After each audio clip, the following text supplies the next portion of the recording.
Welcome, everyone, and thank you for joining us. My name is Derek Crow, and I am the Communications and Digital Director of People's Action. It's great to be on the phone with you this morning to talk about our campaign for a homes guarantee and what we can do together to win what we all deserve. We've got a number of folks on today to take you through the basic issue of rent cancellation versus simple rental assistance and why we favor the former rather than the latter. I'm going to hand it off to Tara Raghuveer, who's our Homes Guarantee Campaign Director at People's Action, and she will frame the issues for us. Tara, go ahead. Thanks, Derek.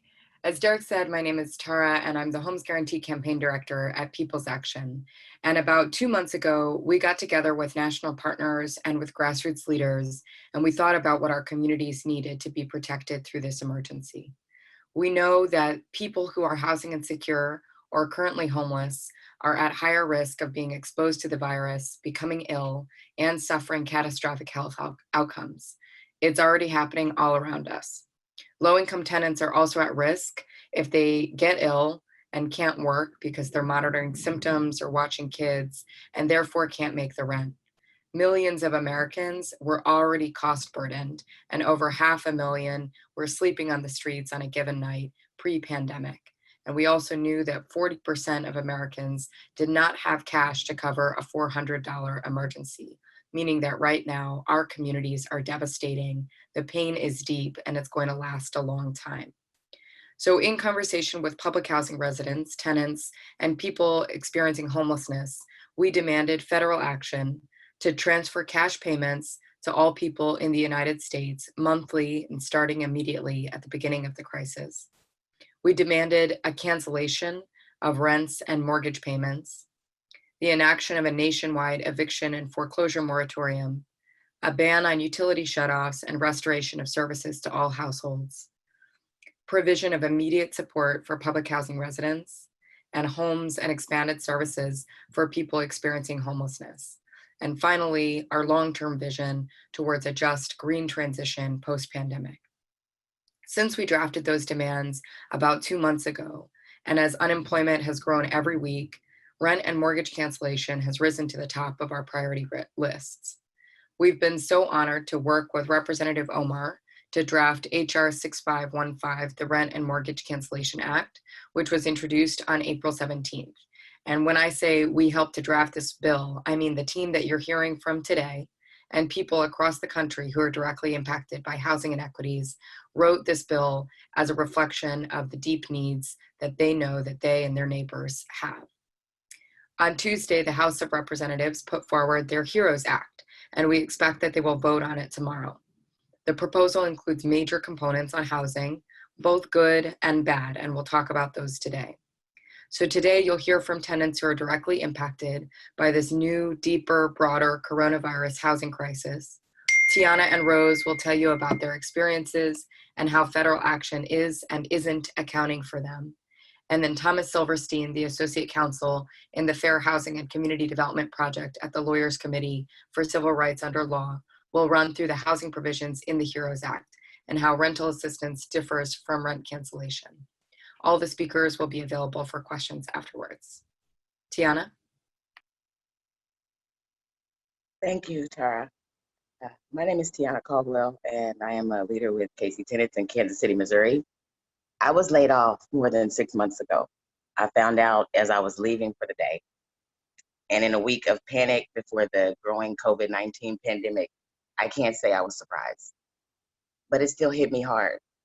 I love my work, instructing the course at the community college in Kansas City, helping people learn skills like how to use Microsoft Office. I took myself home and I began to organize my thoughts. Whatever initial sadness and shame I felt is gone. I'm angry. My husband, Derek, is out of work too. We're 2 months behind on rent, and we just got an eviction notice. By no fault of our own, but because of a cruel, racist economy, we're being pushed to the brink. And we've been here before. We were homeless for 6 months last year after my second cancer diagnosis. And I don't think I could survive another loss. My 12-year-old son, AJ, definitely shouldn't have to. We won some protections locally and across the country. And while those wins are powerful, they're not near enough. For example, we organized for an eviction moratorium in Jackson County, Missouri, where I live, but that moratorium ends on May 31st. And on June 1st, the county will start executing evictions. And I may be one of the people displaced. The House has proposed a nationwide eviction moratorium in the new stimulus package. And that's a good step, but it still won't be good enough. If we pass moratorium policies without rent cancellation, we're just kicking the can down the road. My family accumulates debt along the way and just gets displaced later. Right now, I need rent cancellation, not one-time assistance, not deferment, cancellation. If I can't earn any income, I shouldn't owe any rent, period. Long-term, I need a homes guarantee. We live in the richest country in the world. So why do millions of people experience homelessness? Why do 25 million people spend half their paychecks on the rent? One emergency, a flat tire or a sick kid is all that separates people like me from eviction or homelessness. People are forced to choose between putting food on the table or paying rent. How is this possible in a country of so many riches? Here's the truth. There are people who profit from our pain. People like our president who build their wealth off our community's suffering. Our people are evicted, dispossessed, displaced as corporations, private equity, and the 1% extract billions.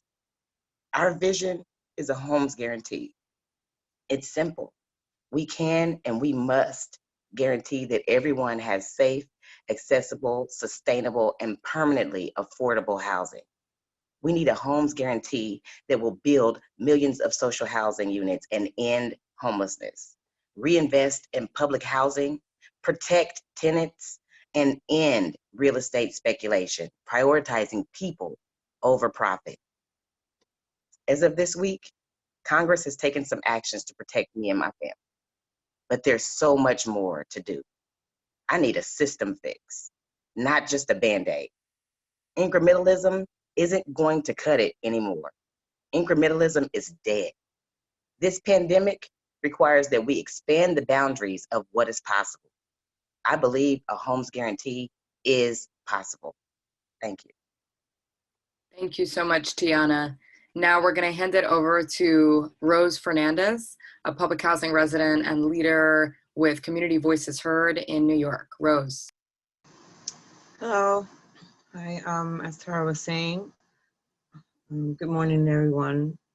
My name is Rose Fernandez, and like Tara said, I'm a member leader with Community Voices Heard and a resident of New York City Public Housing, or NYCHA, for over 30 years here in El Barrio.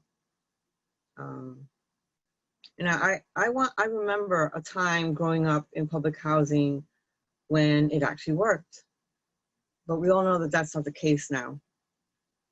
And thinking of how public housing got this way, knowing that race plays a big part in that, really infuriates me. We don't get the money we're supposed to get in order to make the necessary repairs we need, to fix leaks, to get rid of black mold, to repair broken heaters, etc. We've seen 30 years of disinvestment in public housing, which is 30 years of disinvestment in our health. On top of that, with the little money that NYCHA has received, there's also been mismanagement, corruption, and gross negligence. This has led to conditions that have made us more vulnerable to the coronavirus. In my development, as well as in many others, we have not seen any NYCHA staff cleaning in our buildings. So I've been doing my part. I went out, I bought antibacterial wipes, and I've been wiping down the door handles, the elevator buttons, and the trash chute handle, because NYCHA is not doing it. We've spoken to workers and representatives of the Union of NYCHA, who've also told us that workers do not have the kind of masks, gloves, or PPE that they need to protect themselves. And they aren't even supplied with antibacterial soaps that could kill the virus. Some have even told us that they've been told, use water. And as someone whose own personal health has been impacted by years of disinvestment, I can't afford for NYCHA to not keep my building clean during this crisis. Among other things, I suffer from migraines, and unfortunately, living in public housing has made my migraines much harder to manage, and many times has even sent me to the ER. Not being able to do anything about fixing this problem has caused a lot of depression over the years and a lot of negative thoughts and feelings of hopelessness with no end. And on several occasions, I've even considered ending my life. Okay? But organizing with Community Voices Heard has been a lifeline. And I know that had it not been that I was found while Gabe Strakota, lead organizer of CVH, was canvassing in my building 4 years ago, I wouldn't be here today. And I thank God for that, because that's when my life turned around. I would have never imagined that me, a simple high school grad who was a stay-at-home mom, could become the fearless, fierce warrior woman fighting for the rights of all who are oppressed and fighting for a homeless guarantee, something that I'm even willing to do public obedience for, okay? I'm willing to get arrested for that. This moment calls for more of us to step into our power as organizers, to organize our neighbors and demand dignity in housing. And more than anything, this moment calls for legislators to think big, to be bold and push for policy solutions that will help all working families. That means passing the Rent and Mortgage Cancellation Act now. We can and must cancel rent in New York. We've been talking to and organizing with hundreds of public housing residents who can't pay their rent right now. People have lost their jobs, they've lost their income as a result, and when they try to get in contact with management to have their rents readjusted, just as NYCHA has promised could be done, they've even published it online on how easy it is to get it done. The reality is that they can't even get in touch with anyone. The release that we were promised in situations like this isn't happening. And right now, the HEROES Act, which is the second relief package that Congress is considering, doesn't even promise real relief for public housing residents. They allocate a measly $2 billion for public housing across the whole country, when NYCHA alone faces a $40 billion backlog in capital repairs that's making this pandemic worse for public housing residents. And we know that rental assistance won't be enough because it's a short-term solution that won't really pull us out of this crisis.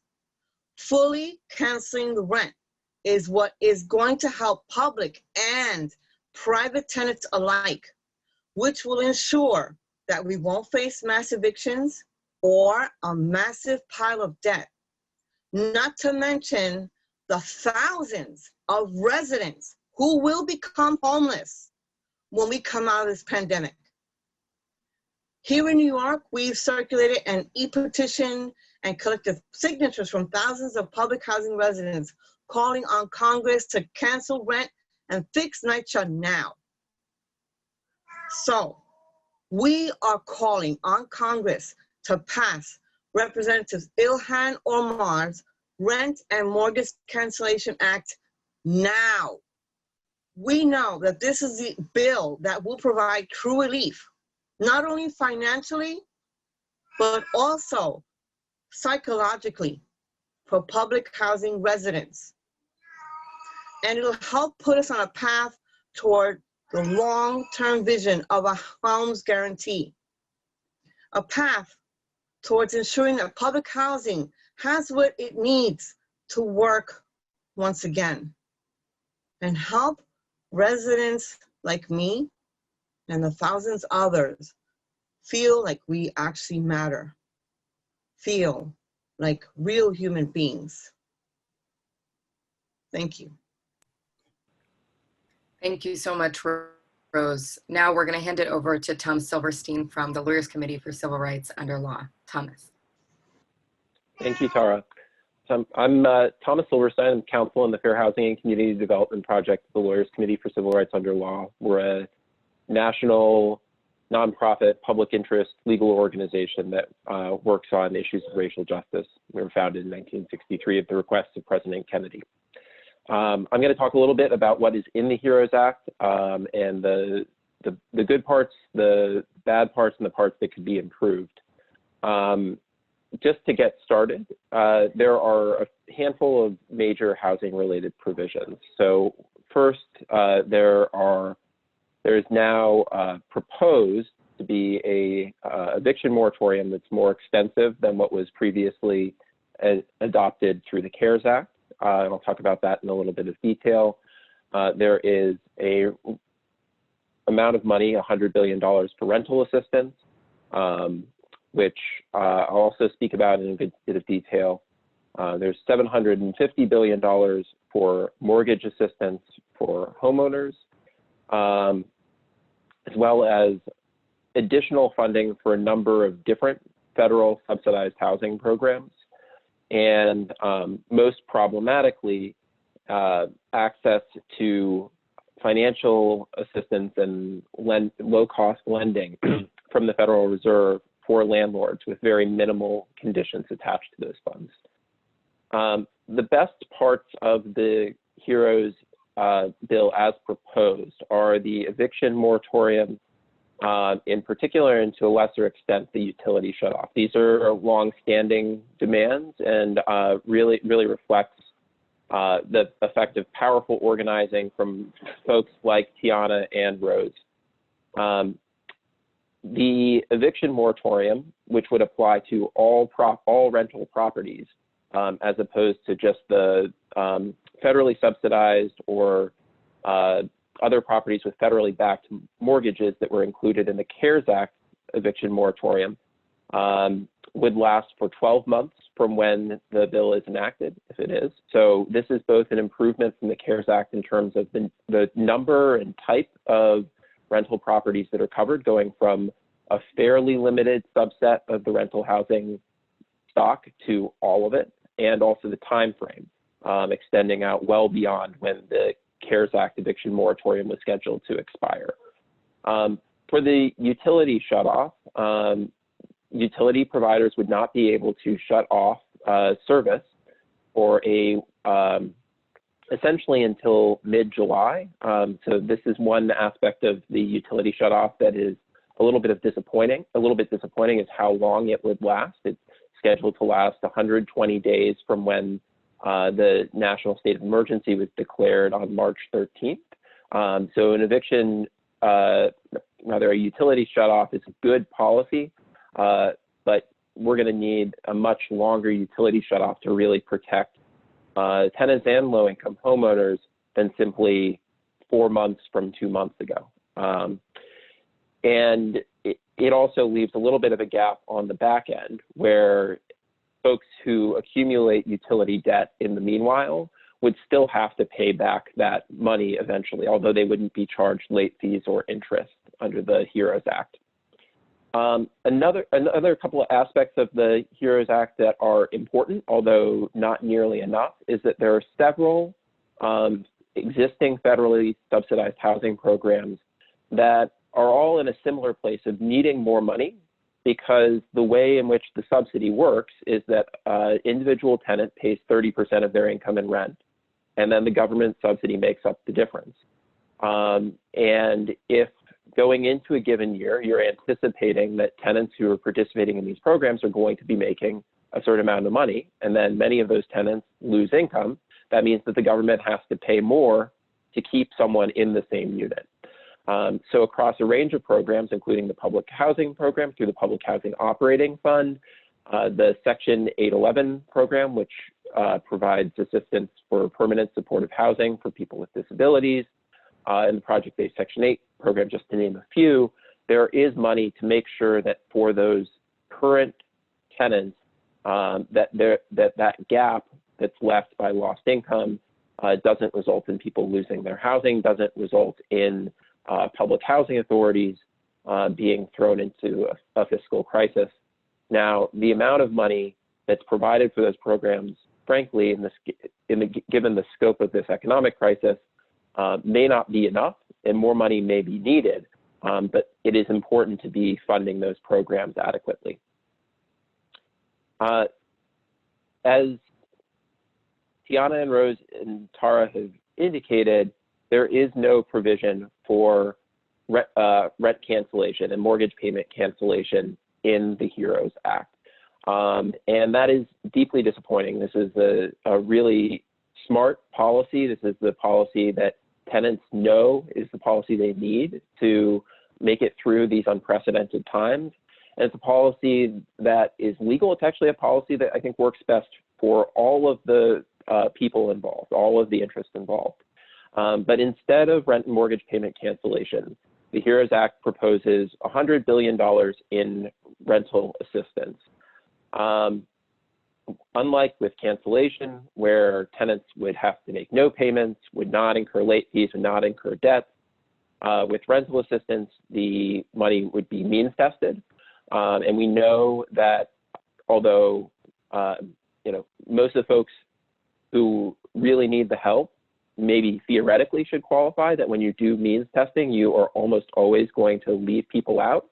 And the people who are going to be left out are going to be amongst the most marginalized people in our society, people whose income may be through the informal economy or through gig work or working as street vendors, and undocumented immigrants who may have more difficulty demonstrating their income. And again, there are also, even if the rental assistance program would theoretically allow a wide range of people to access those funds, we also know that with these rental assistance programs and the bad experiences that many tenants have had in the past, that people are going to assume rationally that this program isn't for them and they won't apply. So having the burden of applying for assistance, as it would be under HR 6515, the Representative Ilhan Omar's rent cancellation bill, having that onus to apply be on the landlord rather than on the tenant is a much surer way of ensuring that people's tenancy is stabilized, that people do not lose their homes. The rental assistance program has a few other areas where there really should be improvement. So one is that there's nothing in the HEROES Act that actually requires landlords to accept this assistance. So if a tenant goes through the steps of applying to whatever local government or state government agency has been granted the money to administer the rental assistance, they stick their neck out there, they apply, they go through all the bureaucracy to get that assistance, the landlord can still say no, that they don't want to take that assistance. And that's a really clear gap in this bill, and also a very easily fixable one. It should not be difficult to insert language into the bill that would prohibit source of income discrimination by landlords. There's also ambiguity in the bill as to whether if the amount of assistance that would be authorized, which is capped to avoid potential windfall payments to some landlords above a certain amount, but if that doesn't actually cover what a tenant owes under a lease, there's no assurance that the landlord would have to accept that partial payment as in full satisfaction of the tenant's rent. So there's real concern that there could be people who would face eviction down the road for unpaid, partially unpaid rent, even if they were receiving rental assistance through the HEROES Act, if it is in fact enacted. Moving on now to some of the provisions of the HEROES Act that are more troubling. The really particularly pernicious one is this, what we call a lending facility that would be set up at the Federal Reserve for landlords. And this is basically a blank check. This is saying, to landlords, if you have liquidity problems, if you have cash flow problems, that you can go to the Federal Reserve, and there's no cap on the amount of assistance the Federal Reserve can provide, and you can get that that money to fill that gap at very advantageous interest rates. And there are in the bill a few sort of nominal conditions placed on this money, some of which might be a good start, but which certainly do not go nearly far enough. So unlike with the rental assistance funds, and this is actually really highlights the gap where it's kind of inexplicable that the rental assistance doesn't carry this prohibition on source of income discrimination. If you accept funds from the lending facility, you wouldn't be able to discriminate against people on the basis of source of income or exclude people with vouchers or rental assistance. And that's good so far as it goes, but the conditions do not go very far beyond that. There is a restriction on eviction for non-payment of rent, but that is frankly, important. Yet there's also an eviction moratorium in the broader bill. So having an eviction prohibition as a condition of receiving the funds from the lending facility isn't really additive here. We, in working with Representative Omar's office on her rent cancellation bill, suggested a range of different conditions that should be placed on assistance for landlords when it is provided, including source of income discrimination, but also a rent freeze for a period of time. Under this lending facility, landlords would be free to jack up their rents during the midst of a crisis. Restrictions on inequitable and exclusionary tenant screening practices that keep people out because of their credit history or past criminal record, immigration status, or gender identity or sexual orientation. And these are all missed opportunities in the HEROES Act to ensure more accountability. Another really important facet of any assistance being provided to landlords should be clear data and reporting requirements that result in the disclosure of information that allows us to really understand the business models of corporate landlords and private equity-backed landlords who have been taken on a larger and larger share of a rental market and really propagated more and more predatory practices. The bill is really ambiguous in terms of how disclosure works with these, with the lending facility, and whether we would get the kind of information we want. It actually requires the Federal Reserve to publish certain information, but isn't clear that for the landlord actually providing that information to the Federal Reserve is required as a condition of receiving the money. So it's good that the Federal Reserve would have to publish some key information, but the actual process for requiring the submission of that information should be written into this bill if there is to be a lending facility like this to begin with, which again is not a good idea. It's not where the need is as we deal with this housing crisis and public health crisis. But on the whole, we see, I think, in the HEROES Act some really strong provisions that reflect the power of tenant organizing and of grassroots organizing. Some provisions that are things that will help some people, but really could be strengthened or built upon or expanded upon. And then some provisions that are really unnecessary and potentially dangerous.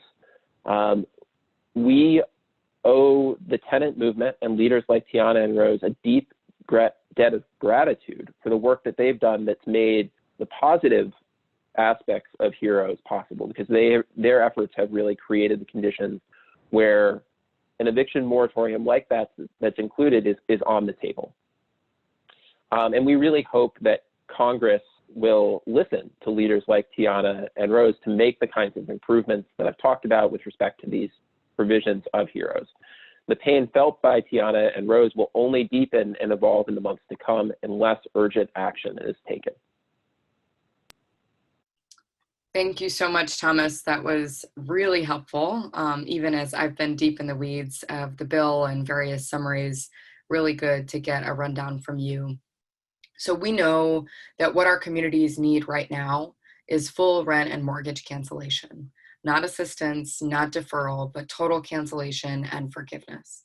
But long term, as Tiana said, as Rose said, we need a homes guarantee This crisis has clarified, like never before, the urgent need to guarantee housing as a public good instead of relying on its treatment as a commodity delivered by the private market. The path forward for rent cancellation at the federal level is relatively narrow right now. I'll be honest about that. It will not be in the House proposal that's up for vote tomorrow, but that doesn't mean that our campaign is dead. We will fight to improve this proposal. We will seek to apply the principles of rent cancellation to the rental assistance proposal on the Senate side. We want to see it become a universal policy that's open to everyone. We want it to come with conditions for landlords, as Thomas was talking about. And we would like to see the addition of an affordable housing acquisition fund, like what we proposed in Representative Omar's bill, added to the assistance proposal in order to guardrail against real estate speculation that we know is coming, and of course was a disaster after 2008, and is sure to be an even deeper disaster now if we don't stop it. Furthermore, we will target lawmakers and the Fed to either eliminate or massively rein in the Fed's landlord slush fund proposed by this legislation by adding disclosure requirements and conditions on the receipt of the money. And outside of DC, we will continue organizing tenant unions, rent strikes, and building the public outcry for rent and mortgage cancellation, the only policy that our grassroots leaders know can meet the scale and the depth of the crisis. The status quo is simply untenable. With that, thank you so much.